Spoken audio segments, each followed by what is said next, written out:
game preparation and skill work do not have to be two different things. To me, this is the advantage of small-sided games.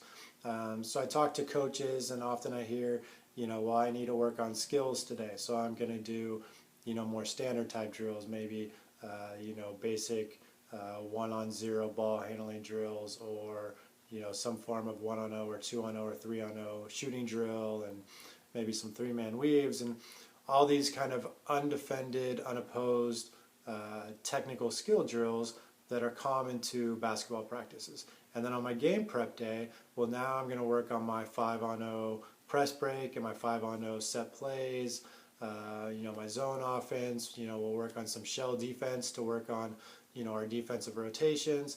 And this is our game prep day, and nothing's live. And so we've had a week of practice where we've done some skill work on one day and then some game prep on another day, but we've never scrimmaged. We've never done anything really live. Our game prep, we didn't, our offense wasn't trying to score, our defense wasn't trying to steal the ball. On our skill work, there was no defense because skills, we think of skills as being just the kind of the technical component without the actual defensive player there.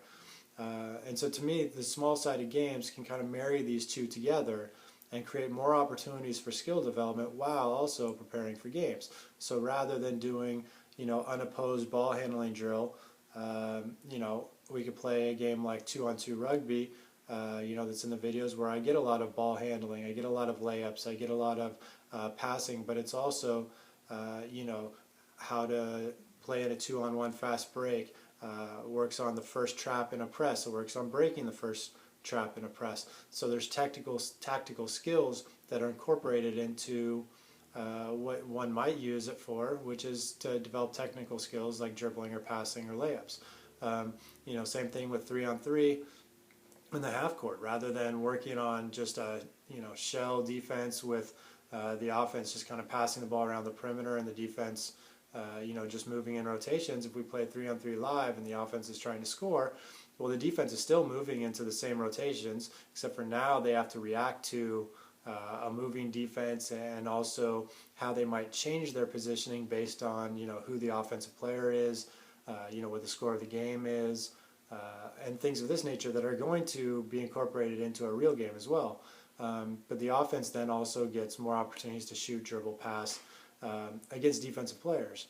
So they're working on the full skill, where they're having to decide on an action and then execute that action, as opposed to more typical drills where the coach tells the player what action to execute, and then the player simply practices executing that skill.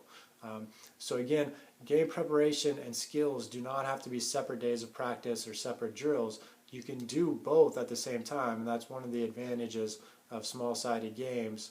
And having more opposed practice as opposed to unopposed practice in a session, is you can do more in terms of tactical skills and marry those tactical skills with the technical skills that are going to be used in a game, and therefore you can have greater transfer to a game environment because players are practicing the full skill and not just the technique on a skill work day, and the unopposed 5-on-0 offense type thing on a game prep day.